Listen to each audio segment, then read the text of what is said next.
তিন শ্রেণীর মানুষের দিকে আল্লাহ কিয়ামতের দিকে তাকাবেন না। কয়েকটা বিষয় মনে রাখবেন। তিন শ্রেণীর মানুষের দিকে আল্লাহ কিয়ামতের দিকে তাকাবেন না। আরো তিন শ্রেণীর নারীদেরকে আল্লাহ কখনোই মাফ করবেন না। তাহলে কটা হলো? তিন শ্রেণীর মানুষ, এখানে বলা হয়েছে নারী এবং পুরুষ। তিন শ্রেণীর নারী যাদেরকে আল্লাহ কখনোই মাফ করবেন না। শোনার দরকার আছে না নাই? আরো একটা জিনিস খেয়াল করি, এই 6 শ্রেণী অন্তত আগে জানার চেষ্টা করি। এই 6 শ্রেণীর মধ্যে পর্দার অন্তরায় অবস্থানরত মা এবং বোনেরা যারা রয়েছেন গভীরভাবে শুনবেন। আমরা উপস্থিত যারা বাবারা রয়েছে আমরাও শুনবো। যদি আমি গুনাহগারের মধ্যে এই 6 শ্রেণীর কোনো একটা শ্রেণী থাকে, ওই আল্লাহর নামের কসম করে বলি আমি তওবা করে তারপরে নেমে যাব।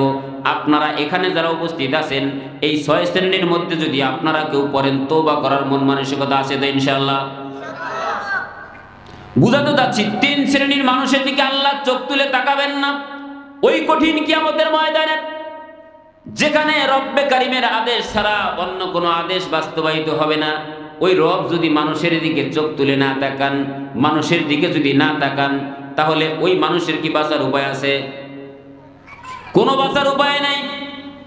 সুতরাং এই তিন শ্রেণীর মধ্যে যদি আমি পড়ে যাই, তওবা করার দরকার আছে না নাই? তওবা করার মন মানসিকতা আছে তো ইনশাআল্লাহ? আল্লাহ কবুল করুক, বলি আমিন। তার প্রথম নাম্বার শ্রেণী হচ্ছে পিতামাতার হক শুভ আদায় করে না। যেই ব্যক্তি দুনিয়ার জমিনে জীবন পাইল, দুনিয়ার জমিনে হায়াতের জিন্দেগি পাওয়ার পর মা এবং বাবারে পাইল, কিন্তু পিতামাতার হক সমূহ আদায় করলো না, এই বেচারাও যদি দুনিয়ার জমিন থেকে চলে যায়, কিয়ামতের ময়দানে রব্বে কারীম তার দিকে তাকাবেন না। বলেন নাউজুবিল্লাহ। এই ব্যাপারে কোরআনুল হাকিম আল্লাহ জানাচ্ছেন, ওয়াকাদা রব্বুকা আল্লা তা'বুদু ইল্লা ইয়্যাহু ওয়া বিল ওয়ালিদাইনি ইহসানা। আল্লাহু আকবার।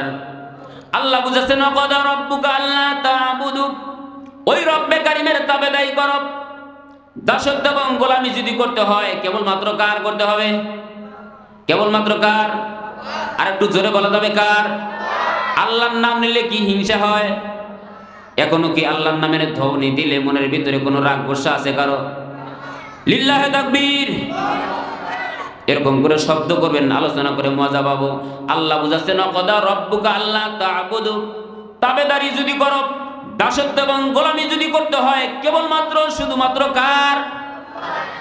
পরক্ষণেই তিনি বিধান জারি করলেন, ওয়াকাদা রব্বুকা আল্লা তা'বুদু ইল্লা ইয়্যাহু ওয়া বিল ওয়ালিদাইনি ইহসানা। পিতামাতার সাথে ভালো আচরণ করো। আল্লাহু আকবার।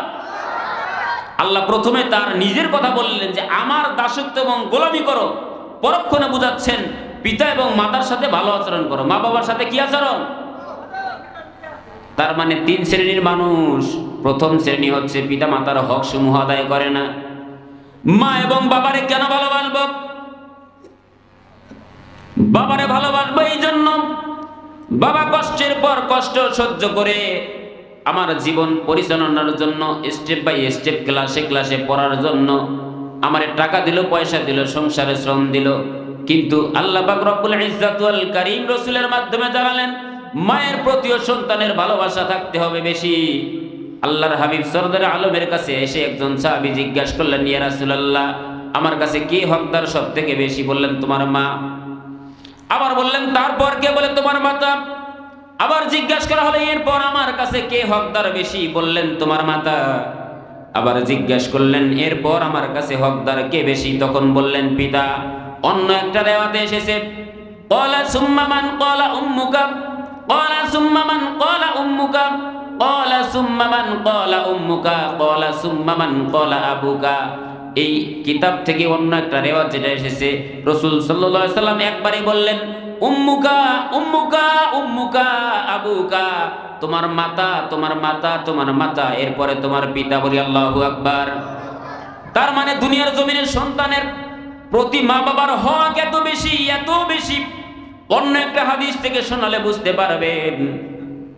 আল্লাহর হাবিব সাল্লাল্লাহু আলাইহি আলমের কাছে একজন সাহাবা এসে জিজ্ঞাসা করলেন, ইয়া রাসূলুল্লাহ, ইয়া হাবিবাল্লাহ, মাল হাক্কু ওয়ালিদাইনি ওয়ালাদিহিমা, আমার কাছে হকদার কে বেশি? পিতামাতা আমার উপরে কতটুকু হকদার? পিতামাতা আমার উপরে কতটুকু অধিকার রাখে? কতটুকু ভালোবাসবো? একজন সাহাবী এসে জিজ্ঞাসা করলেন, ইয়া রাসূলুল্লাহ, মা বাবা আমার প্রতি হকদার কত বেশি? রাসূল সাল্লাল্লাহু আলাইহি ওয়াসাল্লাম বললেন, হুয়া জান্নাতুকা ওয়া নারুক, হুয়া জান্নাতুকা ওয়া নারুক, তোমার পিতামাতাই তোমার জান্নাত, তোমার পিতামাতাই তোমার জাহান্নাম। ও দক্ষিণ গামারিয়ার যুবক সমাজ, একটু গভীরভাবে খেয়াল করেন। পিতামাতাই যদি তোমার জান্নাত হয়, পিতামাতাই যদি তোমার জাহান্নাম হয়, তাহলে তাদের সাথে ভালো আচরণ করার দরকার আছে না নাই? তাদের সাথে কেন ভালো আচরণ করবো? মা এবং বাবা তোমার এত বেশি ভালোবেসেছে, এত বেশি মহব্বত করেছে। যার মা এখন দুনিয়ার জমিনে নাই সেও বুঝতে পারে, যার বাবা নাই সেও বুঝতে পারে। আফ্রিকার জঙ্গলের দিকে তাকান, হিংস্র প্রাণীগুলো ঘুরে বেড়ায়। হঠাৎ করে একটা মেষের পালের মধ্যে আক্রমণ করলো, ছোট্ট একটা বাচ্চা মেষের বাচ্চার উপরে আক্রমণ করেছে। কিন্তু মেষগুলো চতুর্দিকে দৌড়ানো আরম্ভ করেছে। মা মহিষটা কোথাও যায় না বাচ্চার ভালোবাসায়। আল্লাহু আকবার। বাচ্চার প্রতি মা মহিষের ভালোবাসা।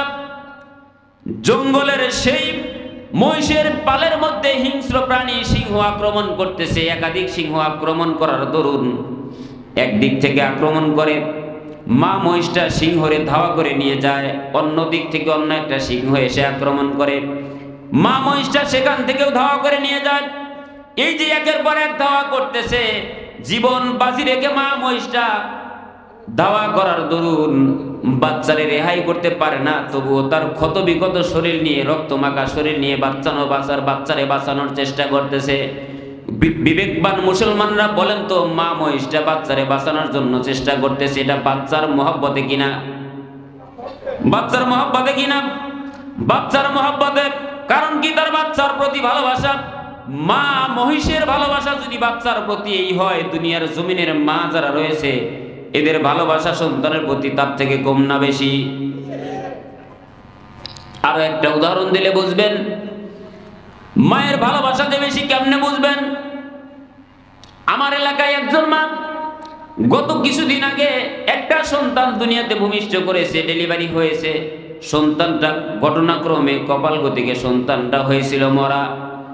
সন্তানটা ঘোষণা হওয়ার সঙ্গে সঙ্গে ভেতর থেকে মা যখন শুনেছে সন্তানটা মৃত, সন্তান মৃত্যুর কথা শুনে মা আর হৃদয় সহ্য করতে পারে নাই, হার্ট অ্যাটাক করে মা দুনিয়ার থেকে চলে গেছে। বলেন আল্লাহু আকবার।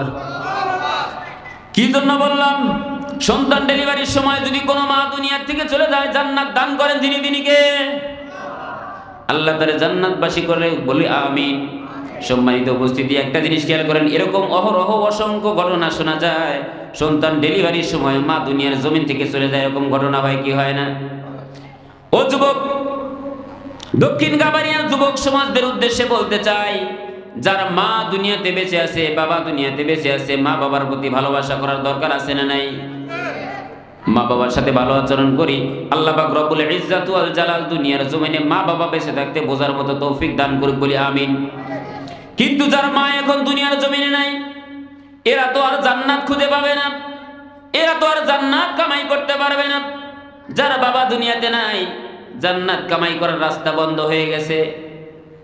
এরকম অনেক মানুষ আছে যার মাও নাই বাবাও নাই, এদের কপালটা পুড়ে গেছে। দুনিয়ার জমিনে শত চেষ্টা করলেও আর একবারও মা বলে ডাক দিতে পারে না। ও যুবক, তোমার মা তো দুনিয়াতে জীবিত, তোমার বাবা দুনিয়াতে জীবিত। এখন তুমি মনে চাইলেই একটা ডাক দিতে পারো। বাড়িতে গেলে মা রে মা বলে ডাক দিলে কত মজা, এটা মা আলা সন্তানরাই বোঝে। কথা ঘন্টে কিনা? যেই সন্তানের মা দুনিয়ার থেকে চলে গেছে, এই সন্তান বুঝবে মা দুনিয়ার থেকে চলে যাওয়ার কত কষ্ট, কত বেদনা। 1 বছর পূর্ণ হলো না বাবাটারে দুনিয়ার থেকে চলে গেল। কবরের বাড়িতে বাবারে শোয়াইয়া দিয়া কবর থেকে উঠে আসা কত কষ্ট, এটা একমাত্র বাবারা সন্তানই বুঝতে পারবে। কথা ঘন্টে কিনা? এখানে সামনে যারা উপস্থিত আছেন, কার কার মা এবং বাবা নাই একটু হাত তুলে বলা যাবে। মাও নাই, বাবাও নাই, অথবা মা নাই অথবা বাবা নাই। অনেকেরই হাত তুলেছে, মা নাই বাবা নাই। মন চাইলে মা রে মা বলে ডাক দিতে পারে না, মন চাইলে আর বাবারে বাবা বলে ডাক দিতে পারবে না। ভালো করে অনুষ্ঠান করবে, বাবার সাথে পরামর্শ করতে পারবে না। মা যার দুনিয়ার জমিন থেকে চলে গেছে, ওই সন্তানই বুঝবে মা কতটুকু মায়া, কত ভালোবাসা একটা শব্দের নাম। বাবা যে কত বড় একটা বৃক্ষ, কত বড় একটা ছায়া। এটাই একমাত্র কেবলমাত্র শুধুমাত্র মা বাবা হারা সন্তানরাই বুঝবে।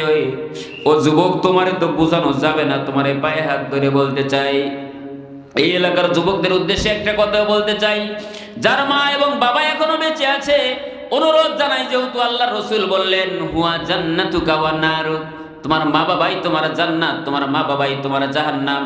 সুতরাং দক্ষিণ গামারিয়ার যুবকেরা একটু দিলের কান দিয়ে সাড়া দেবেন, মা বাবার সাথে ভালো আচরণ করার দরকার আছে না নাই? আল্লাহ পাক রব্বুল ইজ্জাত ওয়াল কারীম আমাদের সে তৌফিক দান করেন, বলি আমিন।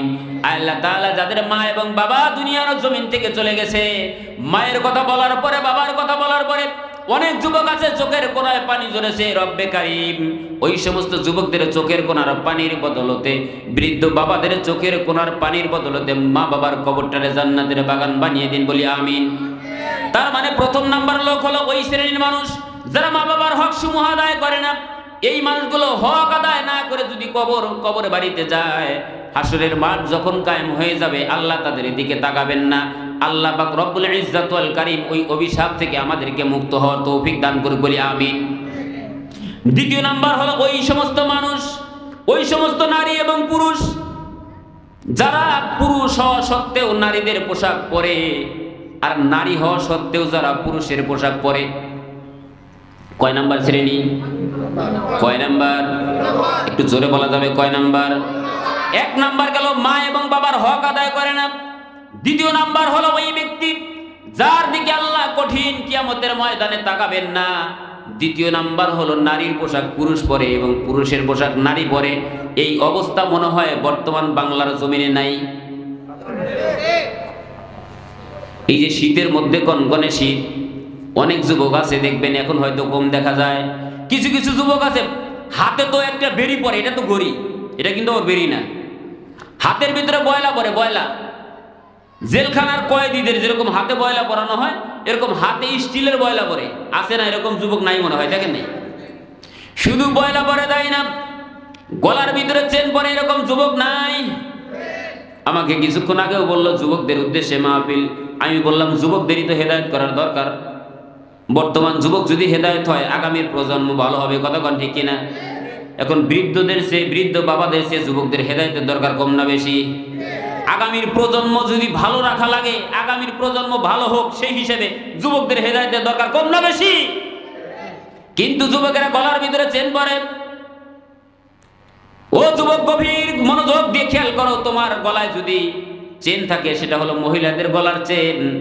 তুমি হয়তো ভাববে আমি বাজার থেকে কিনছি, কোনো মহিলার চেন না। এটা কোনো মহিলার চেন না হতে পারে, কিন্তু এটা পরে তো মহিলারা, কথা কন ঠিক কিনা? কিন্তু তুমি যদি মহিলাদের চেন পরো, এই চেনটা পরো, তুমি যদি ঘরো, কঠিন কিয়ামতের ময়দানে রব্বে কারীম তোমার দিকে চোখ তুলে তাকাবেন না। শুধু চোখ তুলে তাকাবেন না তাই না, এই যে সামনে আসতেছে 16ই ডিসেম্বর আসতেছে না, তখন বিভিন্ন দিক থেকে বিভিন্ন অঙ্গভঙ্গিমায় মানুষদেরকে সাজানো হয়। অনেক পুরুষ দেখবেন মেয়ে লোক সেজে সেজে যেমন খুশি তেমন সাজো, অনেক পুরুষও আছে নারীর সাজ সেজে যেমন খুশি সেমন সেজে স্টেজে যায় কি যায় না? কিন্তু খেয়াল করো, আল্লাহ যদি তোমাকে মাফ না করেন, আল্লাহর কাছে যদি তওবা না করতে পারো, যুবক কান খাড়া করে শোনো, কঠিন কিয়ামতের ময়দানে তোমার দিকে আল্লাহ চোখ তুলে তাকাবেন না, যখন একমাত্র শুধুমাত্র কেবলমাত্র রব্বে কারিমের ভালোবাসা ছাড়া বাঁচার কোনো উপায় নাই। আর এই ভালোবাসার রব্বে কারিম যদি তোমার দিকে চোখ তুলে না তাকান, তাহলে বাঁচার উপায় আছে? এরা গলার ভিতরে চেন পরে, মাথার চুল লাল করে করে মেয়েদের ভঙ্গিমায় চলাচল করে। হয়তো অনেকেই মনে করতে পারেন হুজুর এখন যুবকরা তো যুগের সাথে তাল মিলায়, এরকম আছে না নাই? আছে না নাই? যুবকরা এখন মনে মনে ভাবতেছে হুজুর আপনি তো বলেন, আপনারা তো হুজুর মানুষ, আপনি কি বুঝবেন, আমরা তো যুগের সাথে তাল মিলাই। এরা কিসের সাথে তাল মিলায়? যুগের সাথে তাল মিলাইয়া চলছে দেখো পোলাপান, এমন একটা দেশের মাঝে আছি মুসলমান, ঠিক কিনা? যুগের সাথে তাল মিলাইয়া চলছে দেখো পোলাপান, এমন একটা দেশের মাঝে আছি মুসলমান। তারা প্যান্ট পরে যে গিরার নিচে পাঞ্জাবিটা মাজায়, কালো চুলটা লাল করিয়া মেয়ের দিকে তায়, নাই মনে হয়? তারা প্যান্ট পরে যে গিরার নিচে পাঞ্জাবিটা মাজায়, কালো চুলটা লাল করিয়া মেয়ের দিকে চায়, আবার মিষ্টি মিষ্টি হাসি দিয়া তোলে আই লাভ ইউ স্লোগান, এমন একটা দেশের মাঝে আছি মুসলমান, ঠিক কিনা? এরা যুগের সাথে তাল মিলায়, যুগের সাথে তাল মিলায় তারা কি করে? কানের ভিতরে দুল পরে, গলার ভিতরে মালা পরে। তাই রাজীবপুরি মাঝে মধ্যে বলে তারা একটি কানে দুল পরিয়া স্বর্ণের চেন দেয় গলে, হাতের নখটা লম্বা করে বানর বেশে চলে, আসে না নাই? তারা একটি কানে দুল পরিয়া স্বর্ণের চেন দেয় গলে, হাতের নখটা লম্বা করে বানর বেশে চলে। হাদিসে নামন ফ্যাশন, কোরআন পড়ে জানলাম, এমন একটা দেশের মাঝে আছি মুসলমান, ঠিক কিনা? যুগের সাথে তাল মিলাইয়া চলছে দেখো পোলাপান, এমন একটা দেশের মাঝে আছি মুসলমান। ও যুবক, তোমারে বলতে চাই, দক্ষিণ গামারিয়ার যুবক সমাজদেরকে বলতে চাই, যুগ চলতে পারে আবু জেহেলের কায়দায়, যুগ চলতে পারে নমরুদের কায়দায়, যুগ চলতে পারে ফেরাউনের কায়দায়, হামানের কায়দায়, কিন্তু তোমারে আমারে চলতে হবে আবু বকর, ওমর, ওসমান, আলীর কায়দায়। কথা কোন ঠিক কিনা? আল্লাহ পাক রব্বুল ইজ্জত ওয়াল জালাল দক্ষিণ গামারিয়ার যুবক সমাজদেরকে কোরআন মোতাবেক জীবন গঠন করার তৌফিক দান করেন, বলি আমিন। এটা হলো যুবকদের কথা।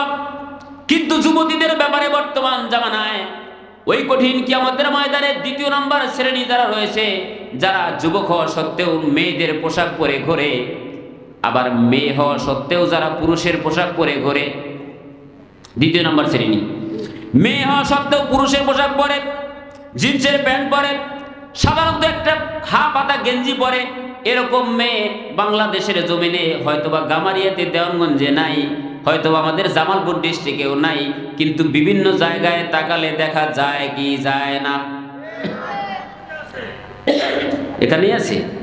আল্লাহ হেদায়েত দান করুন, বলে আমিন। এক ভাই বলতেছে এদিকে আছে, এদিকে যদি থাকে আল্লাহ হেদায়েত দান করেন, বলে আমিন। ও মা, ও বোন, দিলের কানটা লাগান, গভীর মনোযোগ দিয়ে খেয়াল করেন। আপনি মা হওয়া সত্ত্বেও, আপনি মেয়ে হওয়া সত্ত্বেও যদি পুরুষের পোশাক পরেন আর যদি তওবা করে মৃত্যুবরণ না করেন, কঠিন কিয়ামতের ময়দানে আপনার দিকে আল্লাহ চোখ তুলে তাকাবেন না। সুতরাং এই সমস্ত পোশাক থেকে আমাদের বিরত হওয়ার দরকার আছে না নাই? এদেরকে চেনা যায় না মেয়ে না পুরুষ। এই যে আজকেও আপনাদের এলাকায় আসতে এক যুবকরে দেখলাম মাথার ভিতরে খোপা বাঁধছে, এরকম করে ক্লিপ লাগাইছে বেশ কয়টা। আমি একবার গাড়ি ব্রেক করলাম সামনে, আমার গাড়ির পিছনে ছিল দুইজন। এদের বললাম একটু খেয়াল করছনি, মাথার ভিতরে খোপা বাঁধছে। ভালো করে তাকায় দেখলাম যুবক, অবশ্যই ছেলে মানুষ। আমার কাছে সন্দেহ হলো, আবারও ব্রেক করলাম, দেখলাম না আসলেও ছেলে মানুষ, কারণ গোপ গোজাইছে ছেলে মানুষ। কিন্তু এদেরকে চেনা যায় না। অনেক মা বোনেরা এরকম আছে, জিন্সের প্যান্ট পরে, গেঞ্জি পরে বাজারে যায়, মাথার চুলগুলো খাটো করে বাজারে যায়।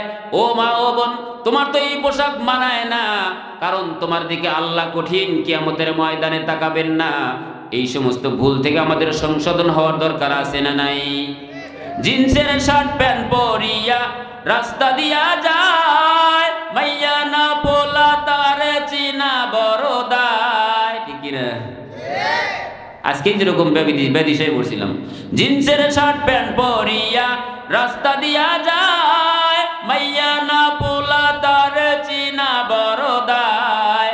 আল্লাহ গো, কোন দুনিয়ায় পাঠাইলা আমায়, ঠিক না? মেয়ে মানুষ বটে, কিন্তু গেঞ্জি পরছে, জিন্সের প্যান্ট পরছে, পুরুষ না মেয়ে এটা চেনাই বড় কষ্ট। এরকম লোক আছে না নাই? যদি থাকেন কঠিন কিয়ামতের ময়দানে, ও মা, তোমার দিকে আল্লাহ চোখ তুলে তাকাবেন না।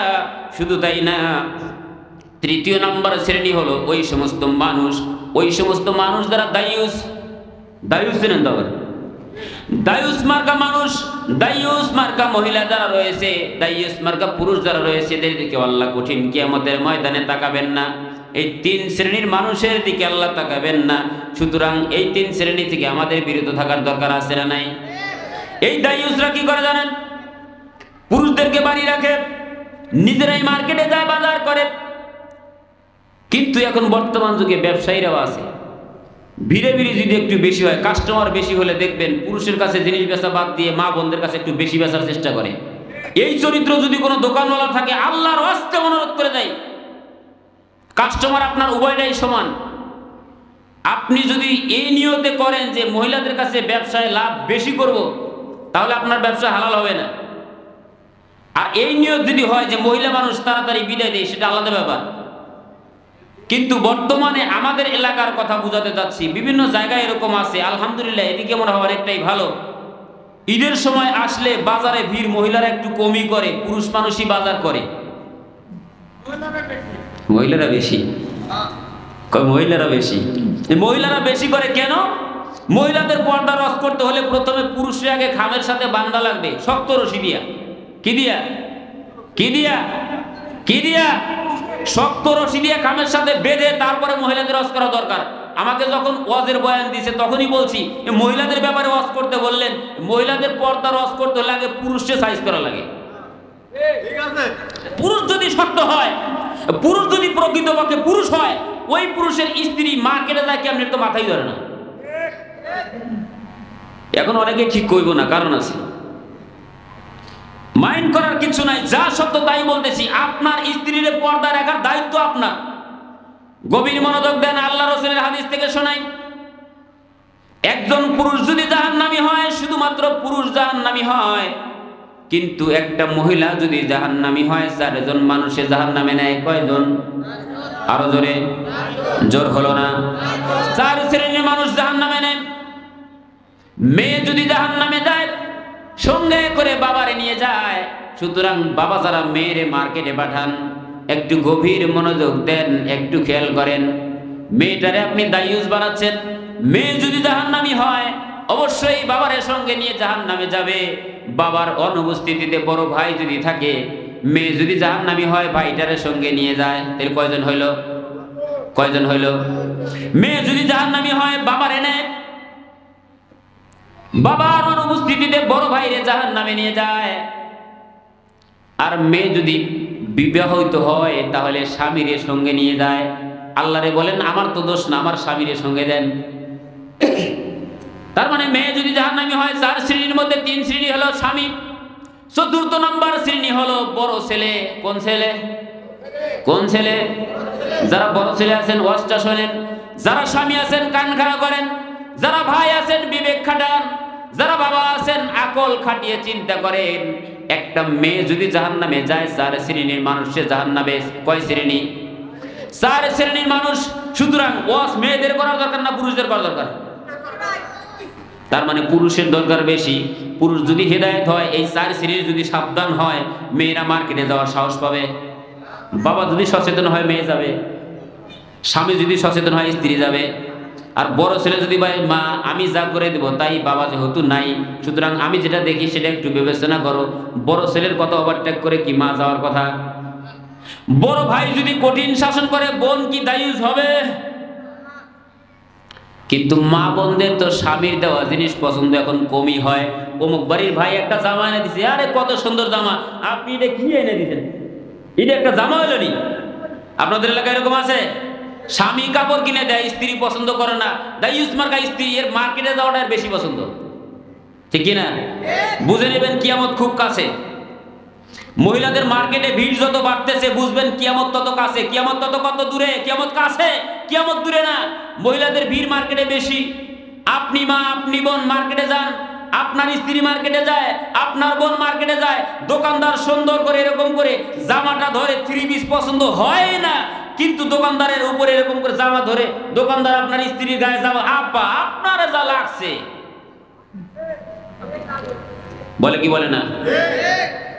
আপনার স্ত্রী মার্কেটে যায়, আপনার মেয়ে মার্কেটে যায়, মজা লয় দোকানদার, মজা লয় কে? দোকানদার। গায়ের সাথে জামা লাগে, আপনারা যা লাগছে এইটাই নেন, এটা দিয়ে আপনারা বানাবে, বলে কি বলে না? কিয়ামতের আলামত এসে গেছে, তাই তো ঘরের নারী রাস্তায় নেমেছে। ঠিক না? কিয়ামতের আলামত এসে গেছে, তাই তো ঘরের নারী রাস্তায় নেমেছে। বুরকা পরে বুরকা ছেড়ে হাট বাজারে ঘুরে ফেরে, কেউ বা আবার বুরকা পরে বুকটা খোলা রেখেছে। আছে না নাই? কেউ বুরকা পরে যায়, কেউ বুরকা ছাড়াই যায়। আবার কেউ বুরকা পরে কিন্তু মুখ খোলা রাখছে। আপনার পর্দা আছে? মুখ যদি খোলা থাকে, ফেস যদি খোলা থাকে, পর্দা আছে? এই যে মাহফিলের পাশেই মেলা হচ্ছে, এখানে মা বোনেরা ঘুরতেছে, দেখলাম অনেকেই বোরকা পরা, অনেকেই বোরকা ছাড়া, অনেকেই আবার আছে বোরকাও পরছে বাট মুখ খোলা। পর্দা আছে? মাহফিলে এসে আপনার লাভ যতটুকু না হচ্ছে তার থেকে ক্ষতি বেশি হচ্ছে, ঠিক কিনা? বুরকা পরে বুরকা ছেড়ে হাট বাজারে ঘরে ফেরে, কেউ বা আবার বুরকা পরে মুখটা খোলা রেখেছে, কিয়ামতের আলামত এসে গেছে, তাই তো ঘরের নারী রাস্তায় নেমেছে, ঠিক কিনা? নতুন শাড়ি এনে দিলে হয় না পছন্দ, আছে না নাই? ওই যে বললাম স্বামী কাপড় এনে দিছে, এটা ভালো না, অমুক বাড়ির আপারে কাপড় দিছে কত ভালো, তার থেকে বরং আমি যাই নিয়ে আসবো। নতুন শাড়ি এনে দিলে হয় না পছন্দ, সেদিন থেকে স্বামীর মনে রয় না একান্ত, গাল ফুলাইয়া চোখ রাঙাইয়া স্বামীর দিকে রয় তাকাইয়া, আছে না নাই? গাল ফুলাইয়া চোখ রাঙাইয়া স্বামীর দিকে রয় তাকাইয়া, ভাত খাবে না স্বামীর সাথে গোসা করেছে, কিয়ামতের আলামত এসে গেছে, তাই তো ঘরের নারী রাস্তায় নেমেছে, ঠিক কিনা? কিয়ামতের আলামত। এক শ্রেণীর মা এবং বোন আছে স্বামীরে কষ্ট দেয়, স্বামীর প্রাধান্য কম, স্বামী যদি হয় বেকার আর মহিলা যদি হয় চাকরিজীবী, এই আবার স্বামীর উপরে নির্যাতন করে, তখন শুরু হয় পুরুষ নির্যাতন। এরকম অবস্থা আছে না নাই? পুরুষ নির্যাতনের অবস্থা এই এলাকায় নাই, কিন্তু বিভিন্ন এলাকায় যাই দেখি পুরুষ নির্যাতনের অবস্থাটা বেশি। মার্কেটে যায় কথা হয় দোকানওয়ালার সাথে, মাছ বাজারে কথা হয় মাছওয়ালার সাথে, স্ত্রী যায় আগে আগে স্বামী যায় তার সাথে, স্বামী নেয় মাছটা টেনে স্ত্রী দেয় টাকা গুনে, যেন স্বামী বউয়ের কাছে বিয়ে বসেছে, কিয়ামতের আলামত এসে গেছে, তাই তো ঘরের নারী রাস্তায় নেমেছে, ঠিক কিনা? আল্লাহ পাক রব্বুল আলামিন এই এলাকার মা বোনদের হেদায়েত দান করুক বলে আমিন, যুবক ভাইদের হেদায়েত দান করুক বলে আমিন। যে কথা বোঝাতে যাচ্ছিলাম, কিয়ামতের আলামত আসছে জন্যই মা বোনেরা পর্দা থেকে এত দূরে। তাহলে তিন শ্রেণীর মানুষ, যারা পিতা মাতার হক সমূহ আদায় করে না, যারা নারীদের পোশাক পুরুষ হওয়া সত্ত্বেও পরে, পুরুষ যারা নারীর পোশাক পরে আর নারী যারা পুরুষের পোশাক পরে। তৃতীয় নাম্বার শ্রেণী হলো দায়ুস মার্কা মহিলা, যারা স্বামীরে বাড়িতে রেখে নিজেরা দায়ুসের মতো ঘোরে। এই সমস্ত মহিলাদের দিকে আল্লাহ কঠিন কিয়ামতের দিকে তাকাবেন না। আর তিন শ্রেণী, যেই তিন শ্রেণীর ব্যাপারে আল্লাহ বললেন এদেরকে কখনোই মাফ করবেন না, আল্লাহ তাআলা এই তিন শ্রেণীর মানুষদেরকে মাফ করবেন না। দিলের কানটা লাগাইয়া ওই তিন শ্রেণীর ব্যাপারে জেনে নেই। প্রথম নাম্বার শ্রেণী হচ্ছে জেনাকারী, দ্বিতীয় নাম্বার শ্রেণী হচ্ছে বেপর্দা নারী, তৃতীয় নাম্বার শ্রেণী হচ্ছে যেই নারী স্বামীর কষ্ট দেয়। ও মা, তোমারে তো স্বামীর আদেশ মানা তোমাকে ফরজ করে দেওয়া হয়েছে, তোমার জন্য স্বামীর অনুগত্য করা ফরজ। মা এবং বোনেরা, বেশি কিছু দুনিয়ার জমিনে তাদের জন্য না। আল্লাহর রাসূল সরদারে আলম বললেন, চার শ্রেণীর কাজ করলে, চারটা কাজ করলে মা বোনদেরকে জান্নাতের ফয়সালা দিয়েছেন, ঘোষণা দিয়েছেন। আল্লাহর রাসূল বলে আল্লাহু আকবার। চারটা কাজ করলে মা বোনেরা জান্নাতে যাবেন। মা বোনদের উদ্দেশ্যে বলতে যাচ্ছি, মাত্র চারটা কাজ করেন জান্নাতে যেতে পারবেন। প্রথম নাম্বার কাজ হলো 5 ওয়াক্ত নামাজ সঠিক সময়ে পড়া। দ্বিতীয় নাম্বার কাজ হচ্ছে রমজান মাসে রোজা রাখা। তৃতীয় নাম্বার কাজ হচ্ছে স্বামীর আনুগত্য করা, স্বামীর আদেশ মানা। চতুর্থ নাম্বার কাজ হচ্ছে লজ্জাস্থানের হেফাজত করা। কয়টা কাজ? কয়টা কাজ? আরো জোরে কয়টা? এই চারটা কাজ করলেই মায়েরা জান্নাতি হয়ে যাবে। মা বোনদের বেশি কিছু করার লাগে না, মাত্র চারটা কাজ যদি কোনো মা করতে পারেন, আল্লাহ রাসূল বলছেন ওই মহিলা জান্নাতি। তার প্রথম নাম্বার কাজ হলো 5 ওয়াক্ত নামাজ পড়া, রমজান মাসে রোজা রাখা। আমাদের মা বোনেরা রমজানের রোজা ঠিকভাবে আদায় করে, কিন্তু 5 ওয়াক্ত নামাজ পড়তে গেলেই মা বোনদের কষ্ট একটু বেশি। কথা কোন ঠিক কিনা? মা বোনেরা নামাজের দিকে একটু উদাসীন বেশি হয়। নামাজের ভিতরে যারা উদাসীন, আল্লাহ তাদের ব্যাপারে বললেন, আরাআইতাল্লাযী ইউকাযযিবু বিদ্দীনি ফাযালিকাল্লাযী ইয়াদউল ইয়াতীম ওয়া লা ইয়াহুদ্দু আলা তুআমিল মিসকিন। পরক্ষণে নামাজীদের ব্যাপারে বলা হলো, ফাওয়াইলুল লিল মুসাল্লিন আল্লাযীনা হুম আন সালাতিহিম সাহুন। আল্লাহু আকবার। যারা নামাজের প্রতি উদাসীন, নামাজে অমনোযোগী, নামাজের প্রতি যাদের ভ্রুক্ষেপ নাই, এদেরও কোনো ছাড় নাই। তাহলে কঠিন কিয়ামতের ময়দানে নামাজের কিন্তু, ও মা ও বোন, তোমাকে নামাজের ব্যাপারেও ছাড় দেওয়া হবে না। সুতরাং নামাজ বেশি বেশি পড়ার দরকার আছে না নাই? তাহলে চারটা কাজ মা বোনদের উদ্দেশ্যে, চারটা কাজ যেন আমরা করতে পারি। আল্লাহ মা বোনদের হেদায়েত দান করে বলে আমিন। তাহলে যে কথা বলতে চাচ্ছিলাম, জেনাকারী মহিলা এদেরকে আল্লাহ কখনোই মাফ করবেন না। মনে আছে, আলোচনা মনে আছে? তিন শ্রেণীর মানুষ যাদের দিকে আল্লাহ তাকাবেন না, তিন শ্রেণীর মানুষ যাদেরকে আল্লাহ কখনোই মাফ করবেন না। তার মধ্যে প্রথম শ্রেণী হচ্ছে জেনাকারী। আল্লাহ রাসূল সরদারে আলম মুহাম্মদ রাসূলুল্লাহ সাল্লাল্লাহু আলাইহি সাল্লামের দরবারে এসে এক সময় একজন মহিলা বললেন, ইয়া রাসূলুল্লাহ, ইয়া হাবিবাল্লাহ, আমি জিনা করেছি, আমারে শাস্তি দেন। কি করেছে? কি আপনারা কি আবার রাগ করলেন নাকি? বললেন, ইয়া রাসূলুল্লাহ, আমি জিনা করেছি, আমারে শাস্তি দেন। আমি তো জিনা করেছি, আমি মারাত্মক ভুল করেছি।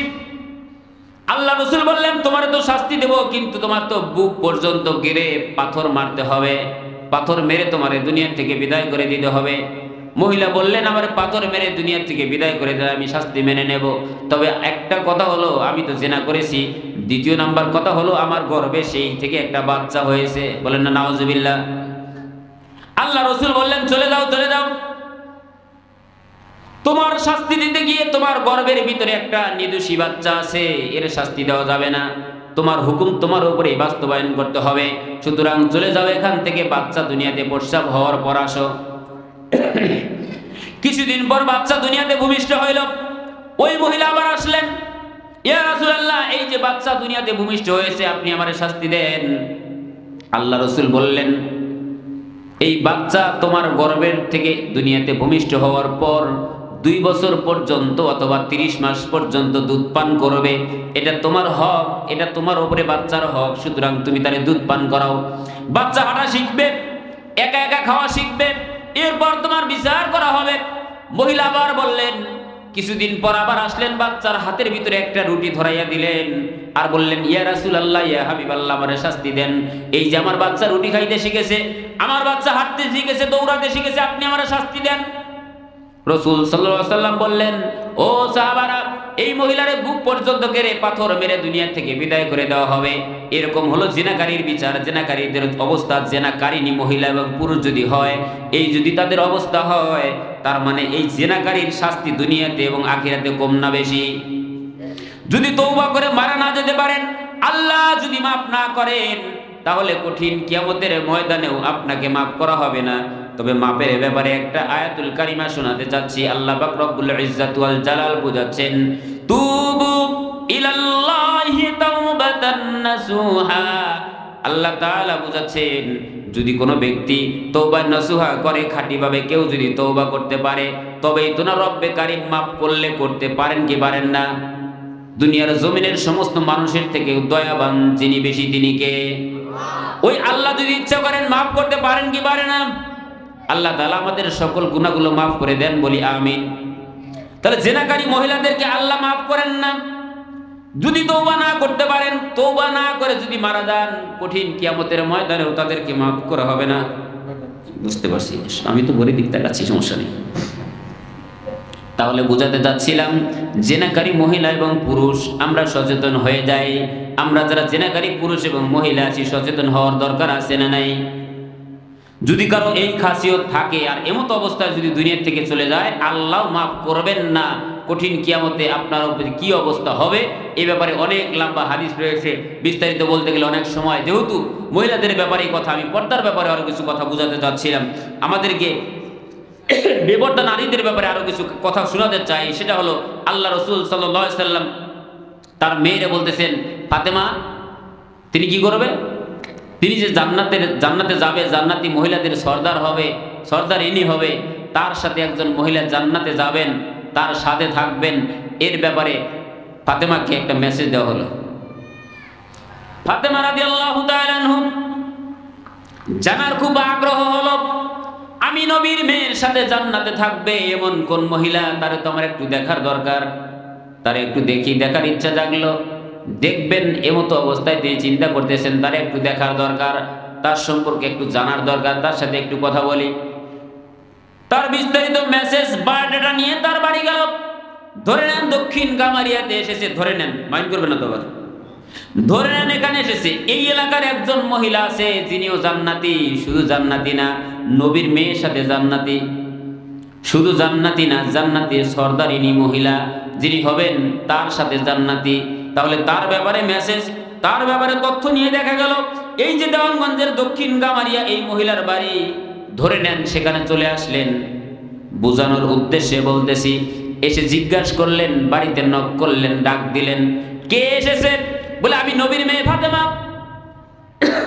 কেন এসেছেন? বলে আমি তোমার সাথে সাক্ষাৎ করতে, দু চারটি কথা বলতে, একটু মত বিনিময় করার জন্য এসেছি। মহিলা ভেতর থেকে আওয়াজ দিচ্ছেন, আমি তো আমার স্বামীর ইজাজত নেই নাই, স্বামীর হুকুম ছাড়া তো আপনার সাথে সাক্ষাৎ করতে পারবো না। আল্লাহু আকবার। মেয়ে বলতেছে, মহিলা মানুষ, বাইরে থেকে সালাম দিয়েছেন, এখানে একটা মাসালা শুনে নেই, কোন বাড়ির ভিতরে ঢোকার আগে সালাম দেওয়া নবীর সুন্নাত। আমরা তো সালাম তো দূরের কথা, কি করি না, এরকম লোক আছে না নাই? হির হির করে বাড়ির ভিতরে ঢোকে, আছে না নাই? বাড়ির ভিতরে আল্লাহ রাসূল সাল্লাল্লাহু আলাইহি ওয়াসাল্লাম আরেকটা হাদিস থেকে শোনাতে চাই।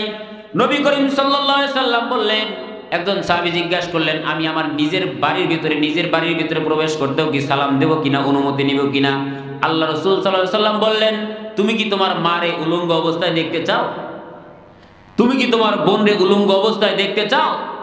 তার মানে বুঝাইলেন কি, বাড়ির ভিতরে মহিলা মানুষ এরা যে কোনো ভাবে থাকতে পারে, তুমি কি সেটা দেখতে চাও? এটা কি তোমার চোখের সামনে ভাসুক, এটা কি তুমি চাও?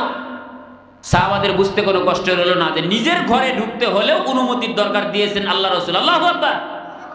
আর আমরা বাজার থেকে মধ্যরাতে এসে দরজাতে নক করার পর দরজা খুলতে একটু দেরি হলে, কানে শুনিস না, এরকম পুরুষ মনে হয় নাই? আছে, অনেক রাগী পুরুষ আছে। শীতের দিন উঠতে একটু দেরি হলে, আরে কখন থেকে আসছি, আছে না, মেজাজ গরম। কিন্তু আল্লাহ রাসূল বলছেন, দরজাতে শুধু নক করেন না, সেখানে দাঁড়িয়ে সালাম দেন। সালাম বিনিময় করলে শান্তি দান করেন যিনি কে? এখন তো সালামের প্রচলন উঠে গেছে। এখন হুজুরা শুধু যদি মনে করি যে আমাদেরকে শুধু আম জনতা সালাম দেবে, তাও সমস্যা। আমাদের মতো আলেম ওলামা যারা রয়েছে, আলেম সমাজ, মাদ্রাসার ছাত্র যারা রয়েছে, এদের চেষ্টা করার দরকার এক ঢাসা সবারই সালাম দেওয়া। একজন মসজিদের ইমাম সাহেব যদি সাধারণ মুসল্লির সালাম দেয়, একদিন, দুই দিন, তিন দিন করতে করতে সাধারণ মুসল্লি অবশ্যই ইমাম সাহেবরে আরো 10 হাত ফাঁকে দিয়ে সালাম দেওয়ার চেষ্টা করবে। কি করবে না? কিছু হুজুর আছে আর মনে করেন আমি তো সালাম পাওয়ার যোগ্য, আছে না নাই? আল্লাহ এদের হেদায়েত দান করে বলি আমি। আবার কিন্তু সবাই এরকম না। আবার কিছু মুরব্বীও আছে, সালাম দিলেন বটে, জবাব দিল কি না দিল বুঝবেন না, মাথা নাড়ায় দেয় ব্যাস। সালামের জবাব দেয়, কৃপণতা, এত কৃপণতা। আমি তোমার জন্য দোয়া করলাম যে আপনার উপরে আল্লাহ শান্তি বর্ষিত হোক, আর আপনি সালামের জবাব দিতে কৃপণতা করবেন।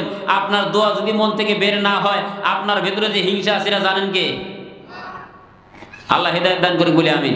তার মানে বোঝা গেল আল্লাহ রাসূল সরদার আলম বুঝাচ্ছেন, কোন ঘরের ভেতরে প্রবেশ করার আগে সালাম দিয়ে অনুমতি নিতে হয়।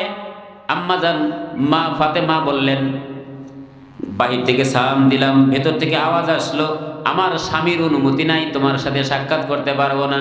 হতে পারে আপনি নবীর মেয়ে, আপনারে ফিরিয়ে দিতে আমার কষ্ট হচ্ছে, তবু আপনার সাথে সাক্ষাৎ করা আমার সাজে না, কারণ আমার স্বামীর অনুমতি ছাড়া আমি আপনার সাথে সাক্ষাৎ করতে পারবো না। আল্লাহু আকবার।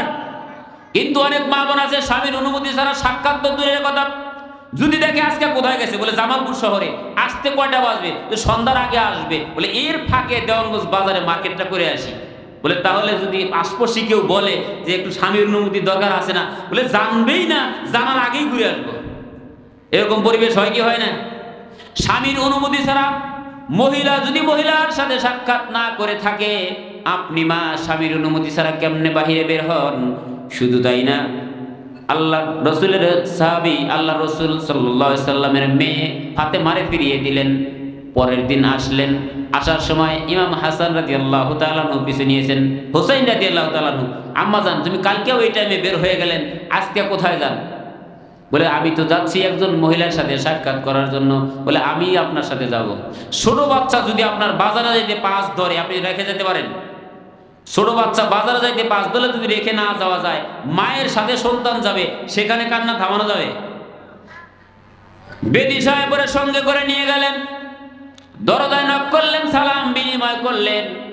মহিলা ভেতর থেকে আওয়াজ করলেন, আপনি নবীর মেয়ে ফাতেমা, আপনার সাথে সাক্ষাৎ করার জন্য পারমিশন নিয়েছি, কিন্তু আপনার সাথে তো একটা বাচ্চা দেখতেছি, পিচ্ছি যুবক আছে, একটা যুবকটাকে। বলে এটা তো আমার ছোট্ট বাচ্চা হুসাইন। আল্লাহু আকবার। বলে এর তো প্রাপ্ত বয়স্ক হয় নাই, সমস্যা নাই।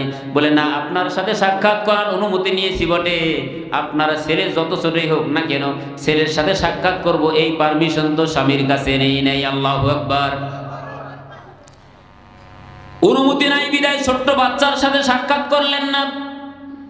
দ্বিতীয়বারের মতো ফিরিয়ে দিলেন। তৃতীয় দিন যখন যাবেন আবারও হাসান রাদিয়াল্লাহু তাআলা আনহুর সঙ্গে যান।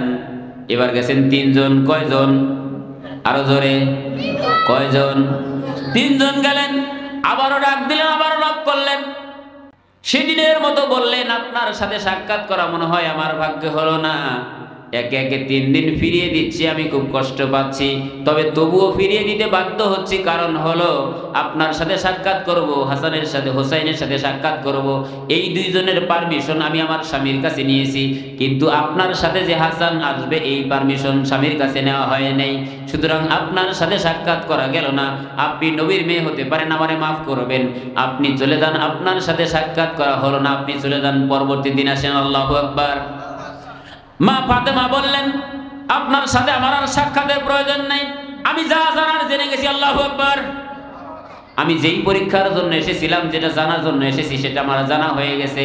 তার মানে আমার সাথে জান্নাতে থাকবেন আপনি, আমি জান্নাতের সরদারিনী, কিন্তু আমার সাথে জান্নাতে চলাচল করবেন, চলাফেরা করবেন, জান্নাতে বসবাস করবেন আপনি। এ কথার দ্বারা বোঝাতে চাই, ও দক্ষিণ কামারিয়ার মহিলা মা বোনদের উদ্দেশ্যে বলতে চাই, ছোট বাচ্চাদের সাথে যে সাক্ষাৎ করা না যায় সেটা বুঝাতে যাচ্ছি না, এই ঘটনার দ্বারা বুঝাতে চাচ্ছিলাম। এই ঘটনাকে উদ্দেশ্য করে বলছিলাম, স্বামীর অনুমতি ছাড়া আপনার বাহিরে বের হওয়া সাজে না। পর্দাটা আপনার জন্য রব্বে কারীম ফরজ করে দিয়েছেন। পর্দা যিনি ফরজ করেছেন তিনি কে? সুতরাং আল্লাহর হুকুম অমান্য করলেন, স্বামীর হুকুম অমান্য করলেন, তার মানে স্বামীর এজাজত ছাড়া আপনি পর্দা নিষিদ্ধ, পর্দাবিহীন চললেন। স্বামীর অনুগত্য করা যেহেতু আপনার জন্য ফরজ, আল্লাহর অনুগত্য করাও তো ফরজ, দুইটা ফরজকে আপনি তরক করলেন। ওই কঠিন কিয়ামতের ময়দানে আপনারে কঠোর শাস্তির কাঠগড়ায় দাঁড় করানো হবে। সুতরাং দক্ষিণ গামারিয়ার মা বোনদের উদ্দেশ্যে বলতে চাই, রে মা, দুনিয়ার জমিনে আসো যতদিন, ততদিন তো তোমার তওবা করার সুযোগ আছে। এখনো এই সমস্ত কালচার যাদের রয়েছে, এখনো সময় আছে তওবা করি। কিন্তু যখন বৃদ্ধ অবস্থায় ঘরে পড়ে যাব, যখন প্যারালাইজড হয়ে ঘরে পড়ে যাব, তখন যদি বেশি বেশি করে আল্লাহর কাছে কান্না করি, দরকার আছে? হয়তো লাভ হবে না, কারণ আমার কাছে ক্ষমতা আছে, এখন রাইফেল আছে, এখন বন্দুক আছে, এখন আইন পাশ করার মতো কলমের ক্ষমতা আছে। এখন একজন বিচারক নির্দোষী মানুষদেরকে ফাঁসির কাস্টে ঝুলিয়ে দেয়, নির্দোষী মানুষদেরকে জেলখানায় আবদ্ধ করে, এরকম বিচারক আছে না নাই? কিন্তু এই বিচারকের যখন চাকরি শেষ, রিটায়ার্ড হয়েছে, এই যে আজকে আমাদের সুপারিনটেন্ডেন্ট সাহেব, সভাপতি সাহেব চাকরি রিটায়ার্ড হয়েছে, এখন যদি বলে মাদ্রাসা, মাইন্ড করবেন না সভাপতি সাহেবকে, আপনি মাইন্ড করবেন, একটা উদাহরণস্বরূপ বলতে না, এনার কথা নাই বললাম, আমি আমার কথাই বলি, আমি ধরে নেন একটা কোর্টের জজ নির্দোষী মানুষদেরকে ফাঁসির কাস্টে ঝুলিয়ে দিলাম, ব্যভিচার করে একজন মানুষদেরকে জেলখানায় আবদ্ধ করে দিলাম। একটা মানুষ অন্যায় করে নাই, 2, 4, 5 বছর পর্যন্ত কয়েদির ভিতরে আটকায় রাখলাম, কিন্তু আমাকে আল্লাহ পাক রব্বুল আলামিন চাকরি থেকে যখন রিটায়ার করে দিলেন, তখন যদি আল্লাহর কাছে তওবা করি, আল্লাহ এই হাত দ্বারা আর কোনো নির্দোষী মানুষদেরকে ফাঁসি দেব না, আল্লাহ মাফ করবেন। তার মানে আল্লাহ বলেন, তোমার তো এখন ক্ষমতাই নাই, ঠিক কিনা? এখন তোমার তো কলমই নাই, তুমি কেমনে একজন মানুষকে জেলখানায় দিবা? তোমার তো এই শক্তিই নাই। আরো একটা উদাহরণ দিলে বুঝবেন, যেহেতু 9টা বাজে, একেবারে 9টা বাজে, আলোচনা শেষ করতেছি, একটা উদাহরণ দিয়ে শেষ করে যাচ্ছি। একজন মানুষ অন্যের জমি থেকে আইল ছাড়ে, তার জমিটা প্রশস্ত করে, এরকম লোক আপনাদের এলাকায় না থাকতে পারে, বিভিন্ন এলাকায় আছে না নাই? আইলটারে বানায় গুলজরাতের রাস্তা, উপর দিয়ে হাইটা দেওয়া যায় না, তাল বেতালে কোনো ছাগল যদি আইলের উপর দিয়ে যায়, মনে করে এটা কি আইল, খেতে বাতর না গুলজরাতের রাস্তা, এরকম আছে না নাই? এই প্রতি মরশুমে মরশুমে আইল ছাড়ে, কিন্তু বেচারা কোনো এক সময় ঘরে পড়ে গেছে, প্যারালাইজড হয়ে গেছে, লাঠি ছাড়া চলতে পারে না। এখন বেচারা মসজিদে বসে বসে তসবিহ পড়ে, রাস্তা দিয়ে হাঁটে, লাঠিতে বর করে। এই বেচারা যদি আল্লাহর কাছে তওবা করে আর বলে, আল্লাহ, জীবনে আইল ছেটে ছেটে মানুষের অনেক জমি মেরে খেয়েছি, এখন আর জীবনেও আইল ছাড়বো না, এটা বাটপারি কিনা? বোঝেন নেই মনে হয়। এটা এক প্রকার ধান্দাবাজি। কারণ কি, তোমার তো এখন কোমরের শক্তিই নাই, তুমি তো এখন কোদাল হাতেই নিতে পারো, তুমি আইল ছাড়বা কেমনে, ঠিক কিনা? তোমার আইল ছাড়ার শক্তি তোমার এখন নাই। সুতরাং তওবা করার দরকার ছিল তোমার তখন, যখন তোমার কোমরে শক্তি ছিল, তওবা করার দরকার ছিল তোমার তখন যখন তোমার আইনের চাবিকাঠি তোমার হাতে ছিল। কতক্ষণ ঠিক কিনা? ও মা ও বোন, এ কথার দ্বারা আমি আপনাদেরকে বুঝাতে যাচ্ছি এখনো সময় আছে, তওবার রাস্তা খোলা রয়েছে। সুতরাং তওবা করার দরকার আছে না নাই? এখনো যদি তওবা করেন আল্লাহ কবুল করবেন, কিন্তু যখন বিছানায় পড়ে যাবেন তখন তো আপনার যৌবনেই তারা দেবেন না, তখন তওবা করলে লাভ কি? ঠিক কিনা? লাস্ট মেসেজ, ফিনিশিং মেসেজ, শেষ মেসেজ তাম দুনিয়ার জমিনে মুসলমানগণ অপমানিত হেয় পন্থের প্রতীক, তাদের উদ্দেশ্যে একটা মাত্র মেসেজ দিয়ে শেষ করে যাচ্ছি।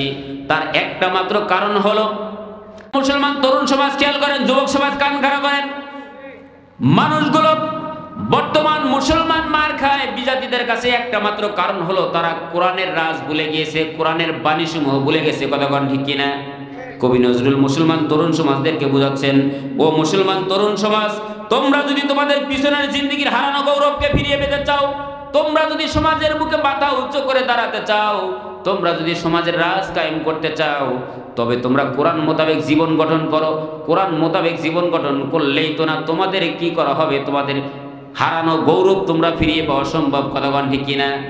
এই যে আমি এতক্ষণ যাবত যা কিছু বললাম, এই কথাগুলো মসজিদের ইমাম সাহেব বলেও কোনো লাভ হবে না। এই কথা আমি মাইকের ভিতরে 1 দিন 2 দিন 3 দিন করে 10 দিন পর্যন্ত ওয়াজ করেও কোনো লাভ হবে না।